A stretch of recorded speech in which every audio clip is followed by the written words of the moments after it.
चलो इससे पहले कि हम आगे चलें अपने नाजरीन की खिदमत में एक वजाहत गैर जमात हमारे जो नाजरीन है वो ये है कि हमें बिल्कुल भी ऐसी इनकी बातों की ना कोई परवाह है ना ये वो हमेशा से करते आए हैं। कभी किसी का एजेंट कभी किसी का एजेंट, कुछ अल्लाह के फजल से जमात अहमदिया का नहीं बिगड़ सका।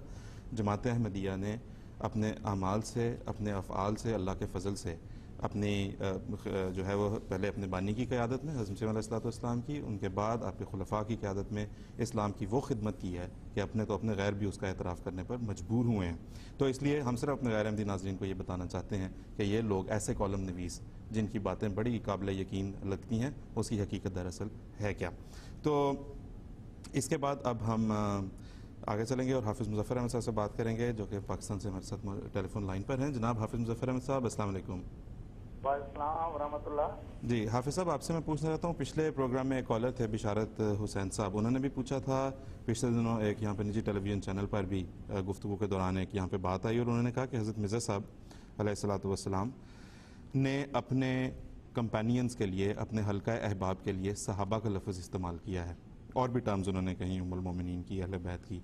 तो ये सहाबा की टर्म जो इस्तेमाल हुई है, उम्मुल मोमिनीन की जो टर्म उन्होंने अपनी अहलिया के लिए इस्तेमाल की है, अहले बैत अपने ख़ानदान के लिए, तो कहते हैं कि इससे वो बड़ी सख्त उन्होंने नौज़ुबिल्लाह रसूल करीम सल्लल्लाहु अलैहि वसल्लम की शान में गुस्ताखी के मुर्तकिब हुए हैं। आपसे मैं गुजारिश करूँगा कि ज़रा इस पर आप हमें इसकी तफसील बताएँ। जी आसिफ साहब, बिस्मिल्लाहिर्रहमानिर्रहीम, अहमदुहु व नुसल्ली अला रसूलिल करीम। मौजूदा हालात के तनाजुर में इस गलतफहमी के बारे में सबसे पहले तो ये वजाहत ज़रूरी है कि 1984 के आर्डीनेंस के ज़रिए से पाकिस्तान में अहमदियों पर ऐसी इस्लामी इस्तिलाहात के इस्तेमाल पर पाबंदी आयद कर दी गई।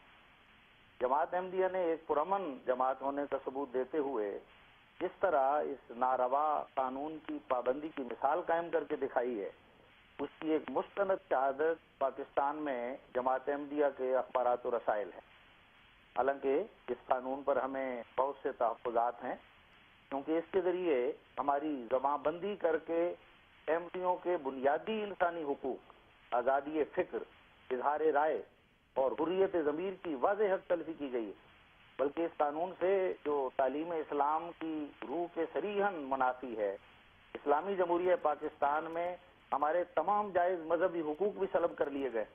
यही वजह है कि हमने कानूनी चाराजोई करते हुए इस इम्तियाजी कानून को शरई अदालत में भी चैलेंज किया था, मगर आज तक जमात ने कभी इसकी कानून शिकनी नहीं।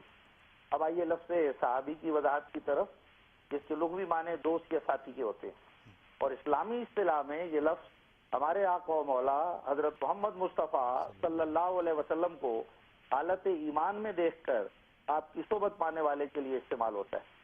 नाज़रीन किराम, यहाँ ये उसूल याद रखना चाहिए कि किसी भी इस्तिलाह की बुनियाद दरअसल लुगत पर हुआ करती है, और कोई इस्तिलाह भी अपने बुनियादी लुग़वी माने कुल्लियतन कभी नहीं छोड़ती।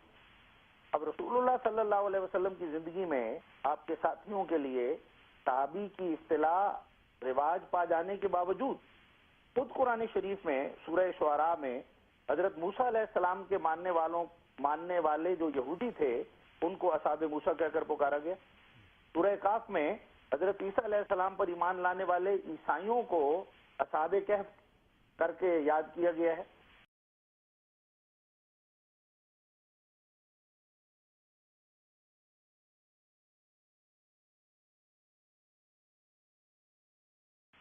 अगर सहाबी या असहाब का लफ्ज मुसलमानों के अलावा किसी दूसरे के लिए इस्तेमाल करने से तौहीन होती तो कुरान शरीफ हरगिज़ ऐसा न करता। इस तरह जन्नतियों के लिए असहाबुल जन्ना तो कुफार और दोस्तियों के लिए असहाबुल नार भी इस्तेमाल हुआ है।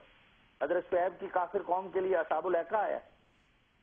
खाना काबा पर हमला करने वाले ईसाइयों के लश्कर के लिए असहाबुल फील के अल्फाज इस्तेमाल हुए। फिर किसी पर बस नहीं है, उम्मत में बुजुर्गान सलफ पर भी तौहीन का एतराज आएगा, जिन्होंने सहाबा की नहायत दर्जा ताजीम करते हुए अपने साथियों की सहाबा से मुमासलत की वजह से ये इस्तिलाह उनके लिए इस्तेमाल की। इसकी बेशुमार मिसालें इस्लामी लिटरेचर में मौजूद हैं, मगर किसी ने 1400 साल में आज तक इन बुजुर्गान सलफ को इस एतराज का निशाना नहीं बनाया कि जिन्होंने तौहीन कर दी। मैं यहाँ सिर्फ मिसालें एक दो पेश कर देता हूँ। किताब है अनवार अस्फिया, 90 सूफियाए किराम का उसमें जिक्र है, और सफ़ा 19 पर लिखा है کہ حضرت خواجہ حسن بصری نے ایک مرتبہ اپنے دوستوں سے فرمایا تم رسول اللہ صلی اللہ علیہ وسلم کے اصحاب کی مانند ہو. سکینت الاولیاء ایک کتاب ہے، حضرت میاں میر کے ساتھیوں کے لیے وہاں اصحاب کا لفظ استعمال کیا گیا ہے، اور صفحہ 57 پر لکھا ہے کہ آپ کے سب اصحاب اسی نیک اور متقیانہ طریقے پر عمل پیرا تھے.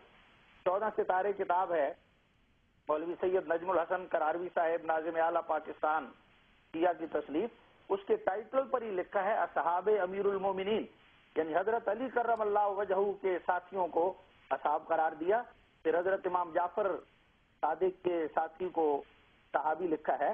تو علماء امت نے صحابی کے لفظ کی نسبت کسی بزرگ کی طرف کر کے اس کے ساتھی کو صحابی کہنا جائز سمجھا ہے، اور یہی جماعت احمدیہ کا مسلک ہے. باقی جہاں تک اس بات کا تعلق ہے کہ توہین والی بات، تو جس طرح حضرت مرزا صاحب بانی جماعت احمدیہ رسول اللہ صلی اللہ علیہ وسلم کے عاشق تھے، اسی طرح وہ صحابہ رسول کے بھی عاشق تھے. آپ نے اپنے کلام میں صحابہ رسول کو سورج کی طرح روشن اور رسول اللہ صلی اللہ علیہ وسلم کے اعضاء، دست و بازو اور کان اور آنکھیں قرار دیا ہے، اور فرمایا ہے کہ وہ عزت کے بلند مقام پر فائز تھے. اور آپ کی دلی تمنا یہ تھی، جس کا اظہار آپ نے ایک دفعہ کیا، کہ میرا اللہ جانتا ہے کہ اگر مجھے طاقت ہوتی اور موت کا سامنا نہ ہوتا تو میں صحابہ رسول صلی اللہ علیہ وسلم کی مدح و تعریف ان کے تمام دشمنوں میں پھیلا کر دم لیتا. اور آپ نے سر الخلافہ جیسی کتابیں لکھ کر اپنی اس خواہش کو پورا بھی کیا ہے. تو اصل بات یہ ہے کہ حضرت مرزا صاحب نے کبھی بھی اپنے ساتھیوں کے بارے میں یہ نہیں فرمایا کہ وہ حضرت صلی اللہ علیہ وسلم کے صحابہ ہیں یا ان کے ہم پلہ ہیں. نہیں، کبھی آپ نے صحابہ رسول سے ان کا تقابل کیا ہے. ہاں، صحابہ کی تعظیم اور محبت و عقیدت کی وجہ سے آپ کی یہ خواہش و تمنا ضرور رہی کہ آپ کے ماننے والے صحابہ کے نقش قدم اور نمونے کو اختیار کریں، ان جیسے بننے کی کوشش کریں، اور ہمیشہ جماعت کو اس کی تلقین بھی فرمائی. اور آپ کے ماننے والوں میں جو اس کوشش میں کامیاب ہوئے ان کو آپ نے صحابہ کا مثیل قرار دیا. تو اس لیے قابل اعتراض نہیں کہ آپ کا دعویٰ تو مسیح اور مہدی ہونے کا ہے. اور رسول کریم صلی اللہ علیہ وسلم نے حضرت عیسیٰ کے آنے کی پیشگوئی کرتے ہوئے ان کے ساتھ جب ان کے ساتھیوں کا ذکر کیا تو اصحاب کے لفظ استعمال کیے. امام مہدی کے آنے کا ذکر کیا تو فرمایا وہ قدم مستی سے ظاہر ہوگا، اور اس کے اصحاب کی تعداد اصحاب بدر کے مطابق 313 ہوگی. اب میں ذرا ان سوال کرنے والوں سے بھی پوچھنا چاہتا ہوں کہ جناب، آپ جو انتظار کر رہے ہیں حضرت عیسیٰ علیہ السلام کے ظہور کا، جب وہ تشریف لائیں گے تو ان کے ساتھیوں کے لیے آپ کیا الفاظ استعمال کریں گے جن کو حضرت صلی اللہ علیہ وسلم نے اصحاب کے لفظ سے یاد کیا؟ اور کیا وہ حدیث بھول گئے جو حضرت صلی اللہ علیہ وسلم نے ناجی فرقے کی علامت 73 فرقوں میں سے اس کو ناجی کے طور پر چنتے ہوئے بیان کی تھی، اور فرمایا تھا معانا علیہ وصحابی. وہ ناجی فرقہ، اس کی علامت کیا ہوگی؟ وہ میرے اور میرے صحابہ کے مثیل ہوں گے. وہ اس تعلیم اور نمونے پر چلنے والے ہوں گے جن پر میں نے اور میرے صحابہ نے چل کر دکھا دیا. تو آج حالات اور واقعات نے جماعت احمدیہ کے حق میں تو وہ تمام نشانیاں بھی پوری کر دی. کیا بلحاظ اطاعت رسول کریم صلی اللہ علیہ وسلم، کیا بلحاظ مالی و جانی قربانی کے، کیا بلحاظ ہجرت، کیا بلحاظ مصائب اور شدائد برداشت کرنے اور ان پر صبر کرنے کے. تو تعظیم اور ادب کی خاطر اور محبت و عقیدت سے اگر یہ الفاظ استعمال کیے جاتے ہیں تو جیسا کہ علماء امت اور قرآن شریف کے دلائل سے ثابت ہے، یہ کوئی اعتراض کی بات نہیں. جی بالکل ٹھیک. حافظ صاحب جی